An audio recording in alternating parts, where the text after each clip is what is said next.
ஓம் நம பார்வதி பதையே அரஹர மகாதேவா. தென்னாடுடைய சிவனே போற்றி, எந்நாட்டவர்க்கும் இறைவா போற்றி. காவாய் கனகத்திரளே போற்றி, கைலை மலையானே போற்றி போற்றி. ஓம். இப்போது இந்த வீடியோவில் நான் தேவாரத்தில் தொன்மம் என் நூலை எழுதியுள்ளேன். எழுதி என்னுடைய சொந்த பதிப்பகம் சேது பதிப்பகம் வாயிலாகவே வெளியிட்டுள்ளேன். அவை மொத்தம் 4 பாகங்கள். ஆமாம், பல ஆண்டுகள் முயற்சி செய்து 1913ஆம் ஆண்டு சென்னையில் ஜூன் மாத இறுதியில் ராணி சீதையாள் அங்கே ஒரு ஓய்வு பெற்ற நீதிபதி அவர்கள் முன்னிலையில் இந்த நூலானது வெளியிடப்பட்டது என்பதை சொல்லி, இந்த நூலை பற்றி என்னென்ன என்று கேட்டால், தொன்மம் என்பது, தொன்மம் என்றால் ஆங்கிலத்தில் மித்து என்று சொல்கிறாங்க, MITH, அதனுடைய தமிழாக்கம்தான் தொன்மம். புராண செய்திகள்னு சொல்லுகிறார்கள். புராண செய்திகளுக்கும் வேறு, தொன்மத்துக்கும் வேறு. இப்போ ராமாயணம் என்பது கம்பராமாயணம், வால்மீகி ராமாயணம், அதெல்லாம்.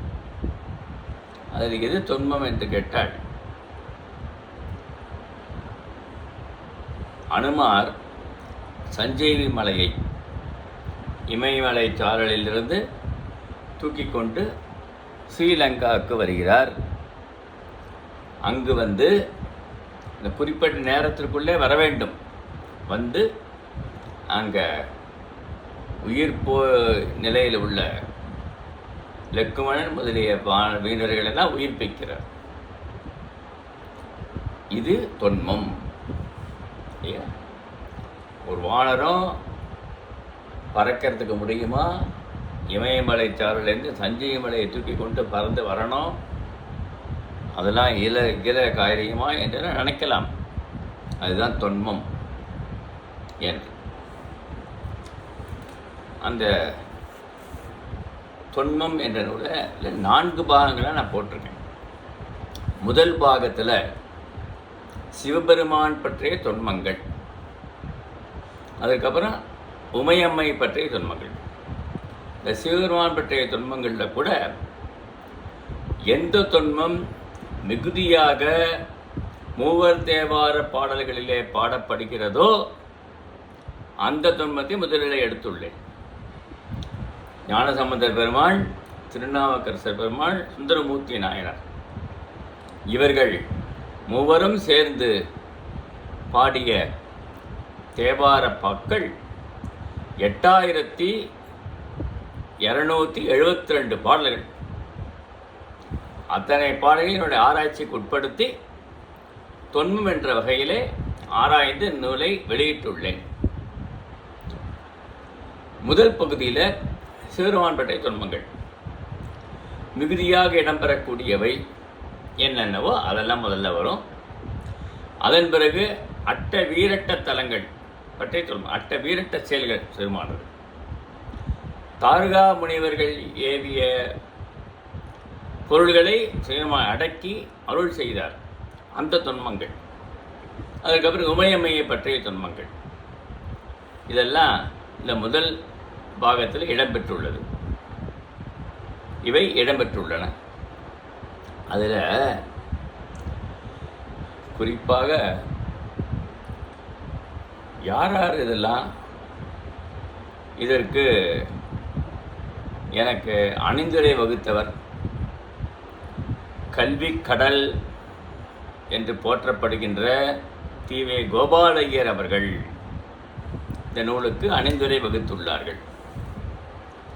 அதை நம்ம கண்டிப்பாக பார்க்கணும். ஒரு அணிந்துரை வாயிலாக தான் இந்த நூலுடைய செய்தியெல்லாம் நமக்கு புலப்படும். ஆகையினால இன்றைக்கு அந்த அணிந்துரையை நான் வாசிக்கிறேன்.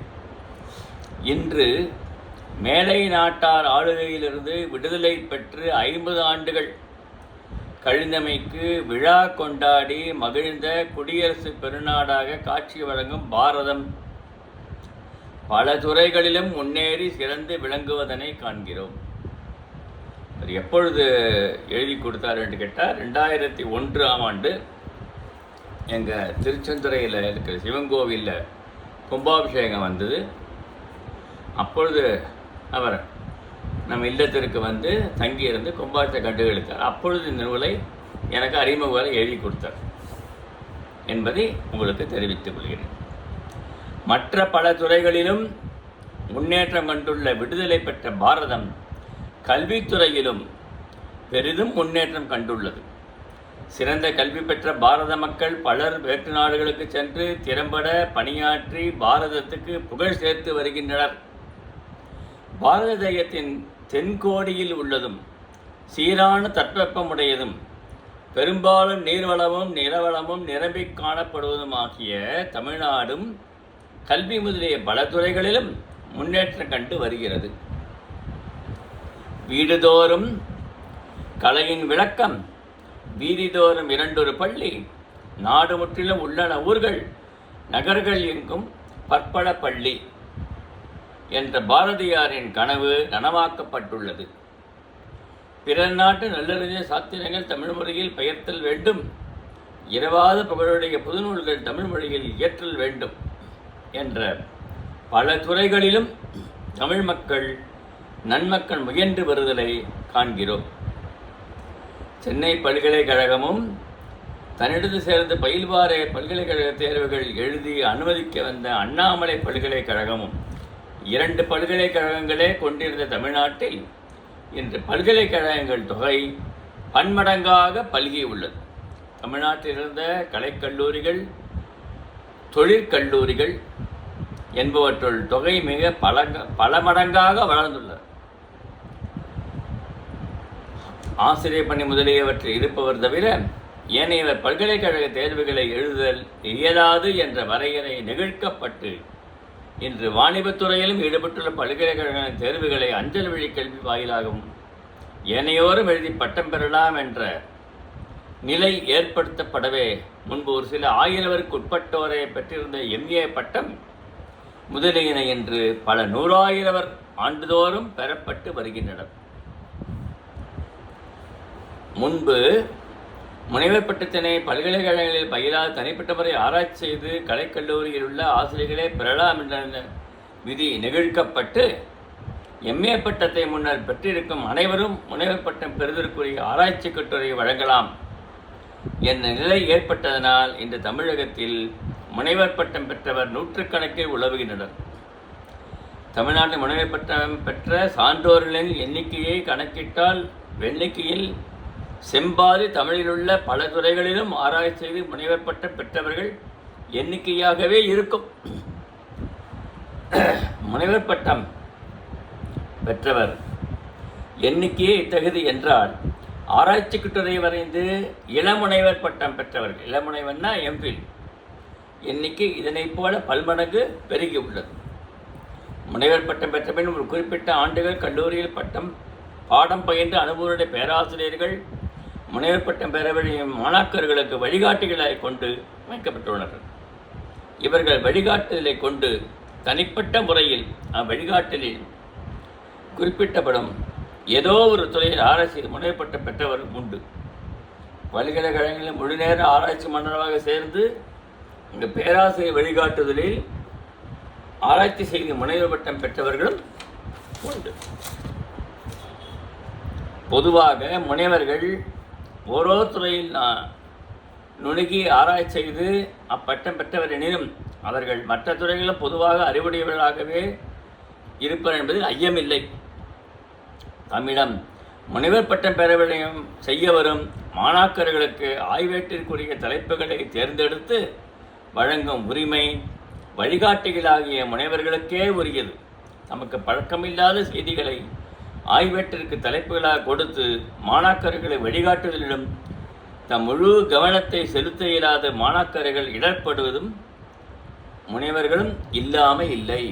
இப்படி இடர்படுவர்களும் இருக்கிறார்கள். முனையப்பட்ட நிலையை இது என்றால் இளமுனைவர் பட்டத்துக்கு முயல்வரின் இடர்பாடுகள் இன்னும் மிகுதியாக இருக்கும். திரு வே. சேதுராமன் விருப்பத்தோடு பக்தி பாடல்களை சுவைப்பதற்காகவே தமிழை முறையாக பயின்றவர். ஈட்டியதாகவும் பின்னர் முயற்சியும் சேர்ந்தால் எந்த செயலும் எதிர்பார்த்த வெற்றியும் பெற இயலும். திரு வே. சேதுராமனை இரண்டும் இணைந்துள்ளன.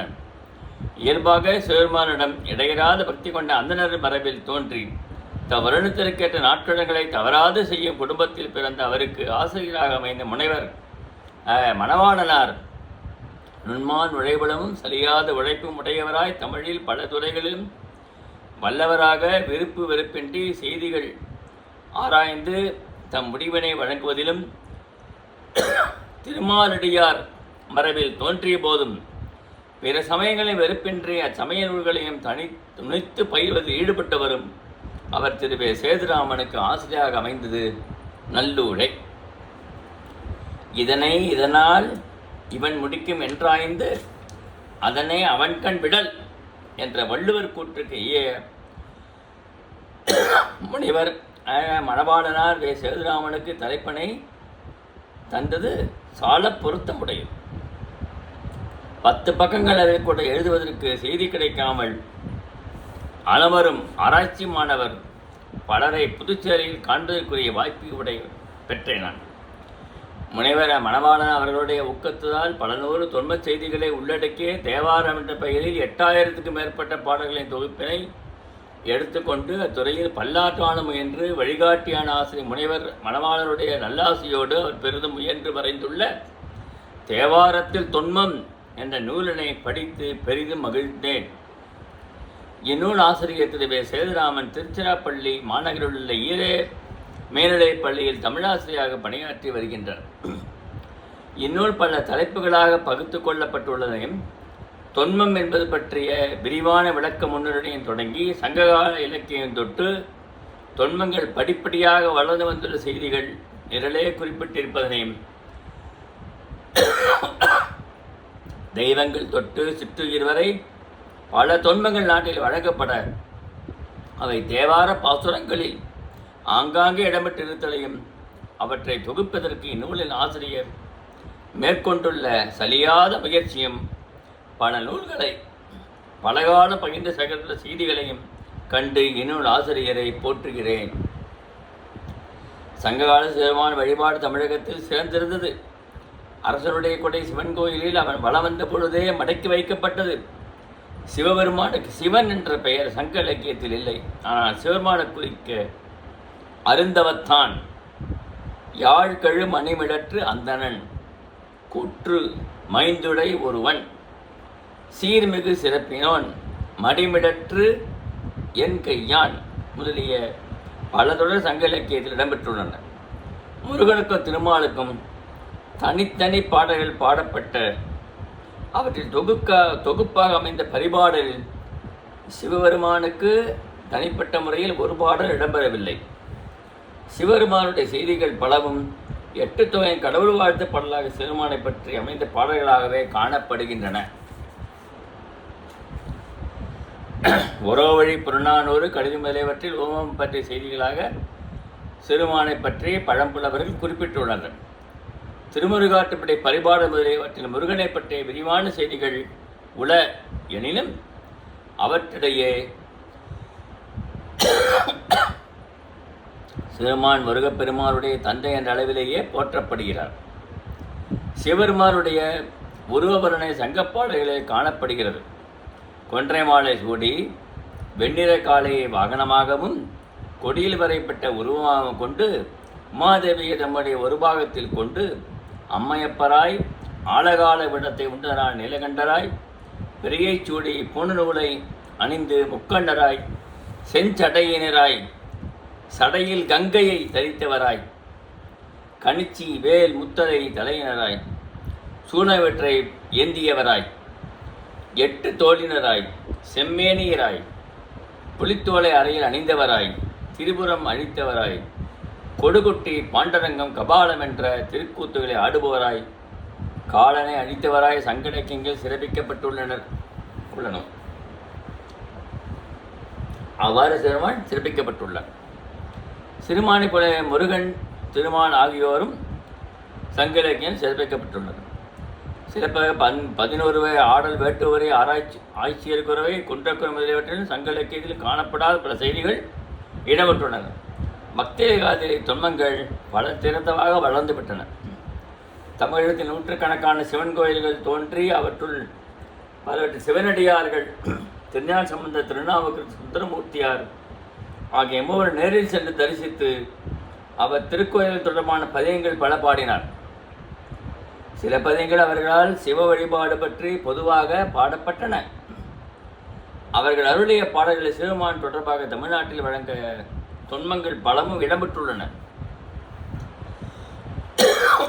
அவர் வரலாறு பற்றிய புராண செய்திகளையும் அவர்கள் பாடல்களில் காண்கிறோம். நாயன்மார் 63 என்பதும், தொகையடியார் 9 என்பதும் சுந்தரமூர்த்தி நாயனார் அருளிய திருத்தொண்ட தொகையால் அறியப்படுகின்றன. ஆழ்வார்கள் 12 திருமார்களை பற்றிய பாமாலைகளை பாடியிருக்கும். நாயன்மார்களில் திருஞான சம்பந்தர், திருநாவுக்கரசர், சுந்தரமூர்த்தியார், காரைக்கால் அம்மையார், ஐயரிகள், காடவர்கோன், திருமூலர், சேரமான், பெருமான் நாயனார் என்ற 7 சிவபெருமானை பற்றிய பாமாலைகளை சூடியவர்கள். இவ்வருபான் மூவரே அன்றி இவர்களுக்கு பின் தோன்றி அடியார்களும் அருளிய பாடல்களும் சைவ திருமொழிகளாக துவக்கப்பட்டு சிவனடியார வரலாறு கூறும் திருத்தொண்டர் புராணம் 12ஆம் திருமுறையாக துவக்கப்பட்டுள்ளது. திருஞான சம்பந்தர் முதலிய மூவரும் அவருடைய பாடல்கள் தேவாரம் என்ற 7 திருமுறைகளாக பண்கள் அடிப்படையில் துவக்கப்பட்டு பின் அருளந்தி சிவத்தின் காலத்தை ஒட்டி திருத்தலங்கள் அடிப்படையில் தலைமுறை தேவாரம் துவக்கப்பட்டன. பன்முறை தேவார பதிப்பு, தலைமுறை தேவார பதிப்பும் சிறந்த விளக்க குறிப்புகளும் தர்மயான வெளியிடப்பட்டது. ஏனைய திருமுறைகளும் விளக்க குறிப்புகளோடு தர்மயாதனத்தால் வெளியிடப்பட்டு வருகின்றன. திருத்தொண்டர் புராண சீக்கிய சுப்பிரமணிய விளக்கங்களோடு பல தொகுதிகளாக வெளிவந்துள்ளது. திருப்பணத்தால் காசிமடம் தலைமுறை தேவாரத்தை வெளியிட்டு வருகிறது. புதுவை பிரெஞ்சு இலக்கியம் கலை நிறுவனம் தேவாரத்தின் செம்பதிப்பை வெளியிட்டுள்ளது. 12 திருமுறைகள் எல்லாவற்றையும் பலகால ஐயந்திர பெற பயின்று தேவார துன்பங்களையும் ஏனைய திருமுறைகள் குறிப்பிட்ட செய்திகளையும் இணைத்து ஆராய்ந்து சிறுமானை பற்றின, உமாதேவியை பற்றின, விநாயகர் பற்றின, முருகன் பற்றின, திருமாலை பற்றின, திருமாலை அவதாரங்கள் பற்றின, ராமனை பற்றின, கண்ணனை பற்றின, பிரம்மனை பற்றின, சிவகணங்கள், பூதகணங்கள்,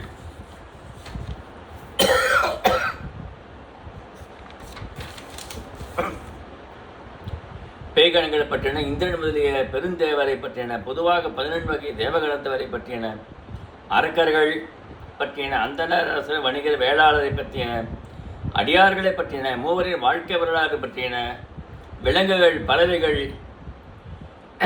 ஏனைய உயிரினங்கள் பற்றின, மலைகள், மலர்கள் பற்றின, புவனம், உயிர் தோற்றம், ஒடுக்கம், சொர்க்கம், நரகம் பற்றின, தலம், மூர்த்தம், தீர்த்தம், விழாக்கள் பற்றின ஆகிய பல்வகை தொன்மங்களையும், இந்த தொன்மங்கள் எல்லாம் இப்போ கூறப்பட்ட தொன்மங்கள்லாம் 2ஆம் பாகத்தில் இடம்பெற்றுள்ளன. 3ஆம் பாகத்தில் அந்த தலைமுறை பதிப்பு, பன்முறை பதிப்பில் சேகரிக்கப்பட்ட சீர்மான் பற்றிய தொன்மங்கள் முதல் பாகத்தில் இடம்பெற்றுள்ள அத்தனையும் அப்படியே அகர வரிசைப்படி 3ஆம் பாகத்தில் இடம்பெற்றுள்ளன. அதுபோல் 4ஆம் பாகத்தில் 2ஆம் பாகத்தில் இடம்பெற்றுள்ள பகுதிகளில் உள்ள தொன்மங்கள் எல்லாம் அகர வரிசைப்படி 4ஆம் பாகத்தில் இடம்பெற்றுள்ளன என்பதை இங்கு தெரிவித்துக் கொள்கிறேன். அதான் எங்கள் ஆசிரியர் கூறுகிறார். அவற்றுக்கான எண்கள் கொடுக்கப்பட்டுள்ளன. பன்முறை பதிப்புக்கும் சரி, தலைமுறை பதிப்புக்கும் சரி. பின்னணைப்பு இயல்பாக தேவார தொடர்பான பல்வகை தொகுப்புகளும் ஏனைய தேவைப்படும் தொகுப்புன வரிசைப்படுத்தி அமைக்கப்பட்டுள்ளன. இவற்றை பயன்படுத்தும் முறையும் தெளிவாக கூறப்பட்டுள்ளது. இந்த நூலில் பின்னாடி இந்த நூலில் படங்கள்லாம் சேகரித்தோம். பிரெஞ்சு பல்கலைக்கழகத்தில் தான் இந்த ஆசிரியர் கோபாலய்யர் அவர்கள் இருக்கிற போது அவர்கிட்ட எழுதி அந்த விலை கொடுத்து வாங்கினது. 41 திருவுருவங்கள் சிவன், 64 இதில் 41 தான் கிடைத்தது. 41ஐயும் இந்த நூல்களிலே, இந்த 2 நூல்களை வெளியிட்டுள்ளேன் என்பதையும் தெரிவித்துக் கொள்கிறேன். அதை தவிர நானே சில இடங்களுக்கு சென்று, நேரில் சென்று ஆய்வு நிகழ்த்தி ஃபோட்டோ எடுத்து அதையும் வெளியிட்டுள்ளேன் என்பதையும் தெரிவித்துக் கொள்கிறேன். திருவே சேதுராமனின் முயற்சி சைவ உலகிற்கு சிறந்த சேமவைப்பாக உதவும் என்பது ஒருதலை. இவர் திருப்பணியில் முயன்று தொடர்ந்து சைவத்திற்கு திருத்தொண்டுகளை தொடர இவருக்கு நோய்தவு நோண்டடையும் ஏனைய நலன்கள் யாவும் இறைவன் அழுவானாக. அன்பன் திருவே கோபாலையர், 32 வைசியர் வீதி, புதுச்சேரி, 26/5/2001. அவர் இங்கே வந்திருந்த போது கும்பாபிஷேகத்தன்று எழுதி கொடுத்தது. அதை அப்படியே நான் பதிவு பண்ணியிருக்கேன். அடுத்தது என்னுடைய ஆசிரியர் மணவாளன் அவர்களும் வாழ்த்துறை எழுதி கொடுத்துருக்கார். அதுக்கப்புறம் டிஎன் வெங்கட்ராமன் ஐஏஎஸ் ரிட்டையர்ட் அவர்கள் கவர்மெண்ட் ஆஃப் தமிழ்நாட்டில் இருந்தார். அவர் அணிந்துரை ஒன்றை எழுதி கொடுத்துருக்கார். முனைவர் தெய்வ செக்கிழார் சைவ சித்தாந்த பாடசாலை முதுமுனைவர் தீனார் ராமச்சந்திரன் அவர்கள் இந்த நூலுக்கு வாழ்த்துரை வழங்கியுள்ளார்கள். அதுக்கப்புறம் முத்துக்குந்த தேசிகர், தேவாரம் ஓதுவார் திருப்பண முத்துக்குந்த தேசிகர் அவர்கள் இதற்கு வாழ்த்துரை வழங்கியுள்ளார்கள். சத்யசீலன் அவர்கள் குருமதழ்மை கல்லூரியில் தமிழ்துறை பேராசிரியராகவும் முதல்வராகவும் பணியாற்றி ஓய்வு பெற்றவர். அவர் நூலுக்கு எழுதியில் என குறிப்பிடுகிறார். முனைவர் சேதுராமன் அவர்கள் ஆய்வு செய்துள்ள தேவாரத்து தொன்மையினும் தலைப்பில் அமைந்துள்ள அருமையான நூலை படிக்கும் அரிய வாய்ப்பினை பெற்றேன். நாவுக்கரசர் முனைவர் சத்யசீலன் அவர்கள் எழுதினர். நீண்ட நெடுங்காலமாக வைணவர்களுக்கும் சைவர்களுக்கும் ஒரு ஏக்கம் இருந்து வந்திருக்கிறது. பெரிய பிரானோடு அடியார் வரலாற்றுக்கு ஒரு நூல் தங்களுக்கு இல்லையே என்ற வைணவர்களுக்கு இருந்து வந்திருக்கிறது. அதை போலவே திவ்ய பிரபந்தங்களுக்கு அமைந்துள்ளதை போன்ற வியாக்கியானம் தேவார திருவாசகங்களுக்கு அமையவில்லையே என்னும் ஏக்கம் சைவர்களுக்கு இருந்து வந்துள்ளது. இந்த ஏக்கத்தை ஓரளவு போக்கும் வகையில் முனைவர் சேதுராமன் எழுதியிருந்த நூல் அமைந்துள்ளது குறிப்பிடத்தக்கது. அவதான செய்திகள் வியாக்கியான கர்த்தர்களுக்கு துணையாக அமைந்தன. சைவ சமயம் என்ற தொன்மங்க கதைகளும் நிகழ்வுகளும் கோயில்கள் அமைந்துள்ள சிவருமானின் திருமேனியை அழகு செய்யும் பொருள்களும் கதைகளுக்கு ஆதாரமாக அமைந்தன. தமிழ்வாதி தேவை கோபாலையர், சி.கே. சுப்பிரமணிய முதலியார், சிங்காரவேலு பெருமக்களின் கருத்து முடிவில் தன்னுடைய ஆய்வுக்கு துணையாக கொண்டிருப்பது மிகவும் பாராட்டுதற்கு உரியது என்று அவர் வணைந்துள்ளார். தொன்மங்கள் புராண கதைகள் அல்ல, மாபெரும் தத்துவங்களையும் ஆழ்ந்த மெய்ப்பொருள்களையும் மக்களுக்கு உணர்த்திட வல்லவை என்பதையும் முனைவர் சேதுராமன் ஆய்வு நூல் வாயிலாக தெளிவாக உணர்த்தி நிலைநாட்டியுள்ளார். சைவ பெருமக்கள் மட்டுமின்றி தமிழ் இலக்கிய ஆர்வலர்கள் யாவருக்கும் பயந்துள்ள வகையில் இந்த நூல் அமைந்துள்ளவை போற்றுதற்குரியது. திரு சேதுராமன் அவர்கள் மேலும் பல ஆராய்ச்சி நூல்களை உருவாக்கி அன்னை தமிழுக்கு பணி செய்திட எல்லாமல் இறைவனை வேண்டி வாழ்த்துகிறேன் என்று சொல்லியிருக்கார். அவர் தான் சென்னையில் சைவ சித்தாந்த நூற்பதிவு கழகம், அந்த சேக்கிழா ஆராய்ச்சி மையம் சொல்லி ஃபோன் செய்து இந்த நூலுக்கு சேதுராமன் நூலுக்கு இந்த ஆண்டு நீங்கள் இந்த நூலை பாராசு பண்ணுங்க, வெளியிடுங்க சொல்லிடுறார். அதே முறையில் நான் இந்த நூல்களை எடுத்துக்கொண்டு போய் சென்றேன். வெகு அழகாக இந்த 4 நூலுக்கும் உங்களுக்கு ஒரு 5000 பணம் தருவார், பாராட்டு சான்றிதழ்லாம் தருவார் என்று சொன்னார். சரி என்று நான் சென்றேன் சென்னைக்கு. அந்த குறிப்பிட்ட நாளில் என் நூலை வெளியிட்டார்கள். 4 நூலுக்கும் 5000 என்ற முறையில் 20,000 பொன்முடிப்பு கொடுத்து பாராட்டு வழங்கினார்கள். அவர்கள் இந்த நூலை வெளியிட்டார்கள். நான் ஏற்புரை வழங்கினேன் என்பதெல்லாம் பார்க்கணும். அந்த அந்த பெருமை சத்தியசீலன் அவர்களையே சாரும். அதுக்கப்புறம் அறிவொளி அவர்கள் மிக அழகாக அதுக்கு வரைந்துள்ளார்கள்.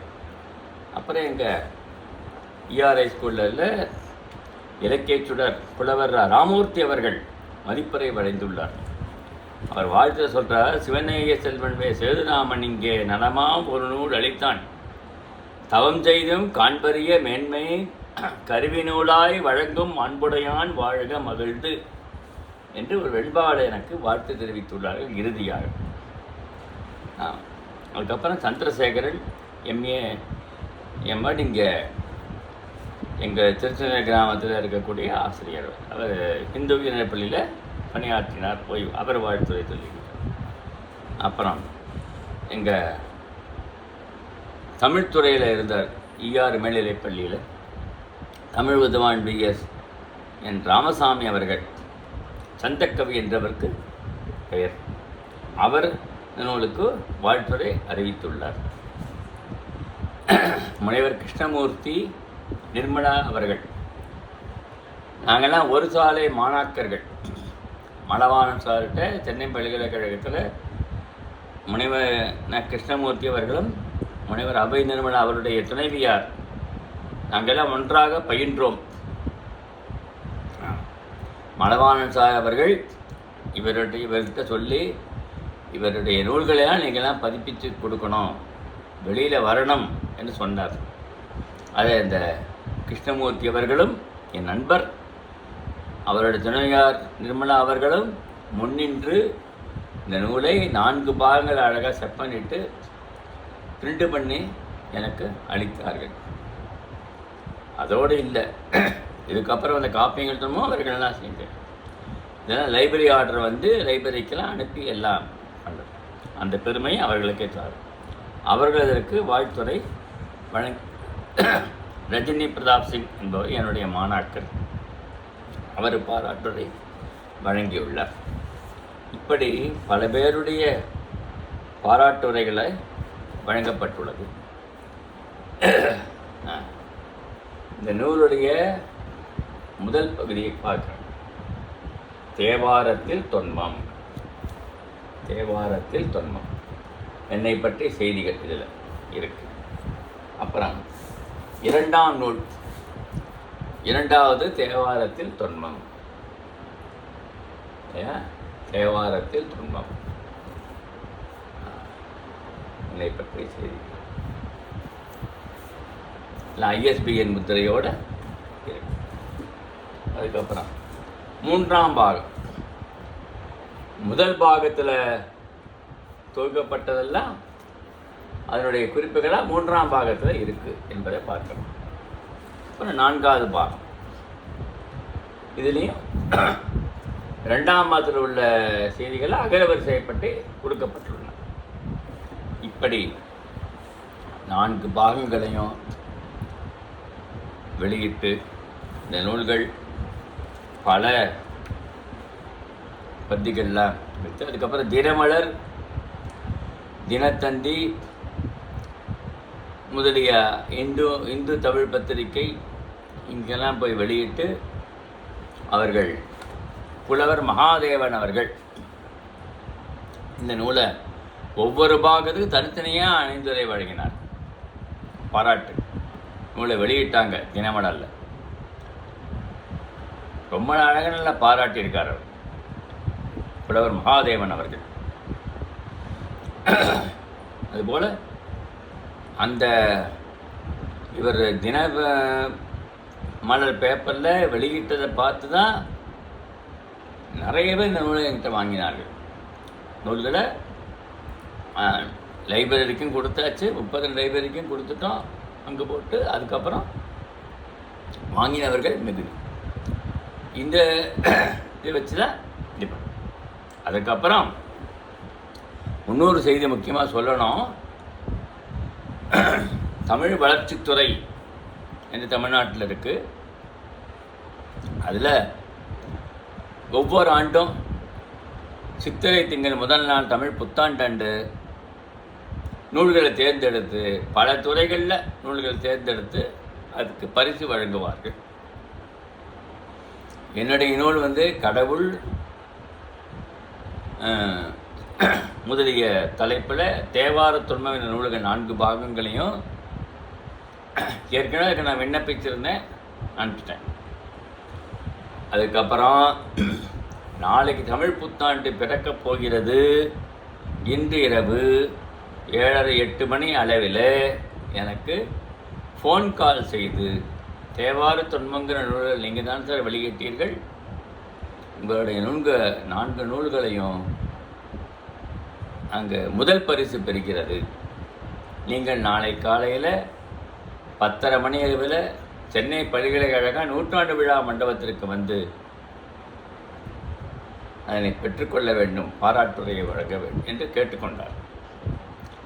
சரி என்று நானும் 2 பேருமே சென்றோம்.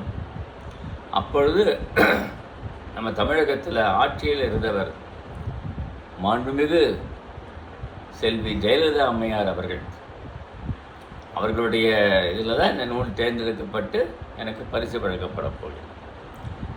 தமிழுக்கு போனால் தமிழ் பல்கலைக்கழகத்தில் சென்னை பல்கலைக்கழகத்தில் 100ஆண்டு விழா மண்டபத்திற்கு போய் அங்கு இந்த நூல்களை பார்த்து பாராட்டி எனக்கு நூல்களுக்கு 30,000 பொன்முடிப்பும் பதிப்பகத்துக்கு 10,000 என 40,000 உள்ள காசோலையை வழங்கினார்கள். அது ரொம்ப சிறப்பு. அதுக்கப்புறம் திருச்சியில் கல்கி என்பவர்களை எல்லாருக்கும் அறிஞர் கல்கி அவர்கள், அவருடைய மகனார் சீனிவாசன் அவர்கள்லாம் வாணிபத்தில் ஈடுபட்டவர்கள். அவர்கள் என்னை வரவழைத்து நான் உருமுதல் கல்லூரியில் பணியாற்றிய போது என்னை கூப்பிட்டார்கள். அந்த நூல்களை எடுத்துக்கொண்டு சென்றேன். என்னோடு கூட ராமர் அவர்களும் வந்தார்கள். அவர் பணியாற்றினாருங்க, அவரோடு வந்தார். இந்த நூல்களை பார்த்து அவர் 10,000 ரூபாய் பொன்முடிப்பு கொடுத்தார். இப்படி பலருடைய பாராட்டுகளும் கிடைத்துள்ளது. இந்த ஒரு நூலே போரும், வாழ்நாள் சாதனையாளர் இந்த நூலே போரும் என்று எல்லாரும் பாராட்டி இருக்கிறார்கள். இப்படி இந்த தேவாரத்தில் தொன்மம் என்ற நூலானது இவ்வளவு அழகாக வடிவமைக்கப்பட்டு அதன் பிறகு நூல்கள்லாம் இல்லாத நேரத்தில் எல்லாரும் 4 பாகங்களை குறைக்கணும் அப்படின்னு சொன்னதுனால தேவார தொன்ம களஞ்சியம் என்றதுக்கு பெயரை சூட்டி பாகம் 1 முதல் பாகத்தில் உள்ள தேவார தொன்மங்களும் 3ஆம் பாகத்தில் தொடர்பாக வெளியிட்ட அகரவரிசை பட்டியல்களும் தலைமுறை பதிவு பின்முறை பதிவு பட்டியல்களும் சேர்ந்து இந்த தேவாரத்தில் தொன்ம களஞ்சியம் என்ற நூலை பாகம் 1 வெளியிட்டுள்ளேன். அதுக்கப்புறம் 2வது பாகத்தில் இருப்பதும் 4வது பாகத்தில் இருக்கிற செய்திகளும் ஒன்றாக இணைத்து அந்த தேவாரத்து தொன்ம களஞ்சியம் என்று 2ஆம் பாகமாக வெளியிட்டுள்ளேன். இது என்னுடைய ஒரு சிறப்பு. 2ஆக கிடைக்கிறது, 2 பாகமாக கிடைக்கிறது என்பது நாம் பார்க்கிறோம். மொத்தம் முதல் பாகத்தில் உள்ள பக்கங்கள் 532 பக்கங்கள். 2ஆம் பாகத்தில் உள்ள பக்கம் எண்ணிக்கையை பார்க்க போனால் 743 பக்கம். இப்படி 2 பாகங்களை வெளியிட்டுள்ளேன். Amazon.comல இந்த நூலானது ஆன்லைன் விற்பனைக்கு வெளியிட்டிருக்கிறேன். இதை நேயர்கள் பார்த்து வாங்கலாம். இத்துடன் என்னுடைய சிற்றுரையை முடித்துக் கொள்கிறேன். இவ்வளோ சிறப்பான நூல் இருக்குது. இந்த நூல் இதுபோல் மேலும் இந்த நூல்களுக்கு ஆதரவு தர வேண்டும். நிறைய நூல்கள் எழுதிட்டு வரேன் பின்னாடி, இதுக்கெல்லாம் ஆதரவு தர வேண்டும் என்று உங்கள் அனைவரையும் கேட்டுக்கொண்டு என்னுடைய சிற்றுரையை முடித்துக் கொள்கிறேன். ஓம் நம பார்வதி பதையே அரகர மகாதேவா. தென்னாடுடைய சிவனே போற்றி, எந்நாட்டவர்க்கும் இறைவா போற்றி போற்றி.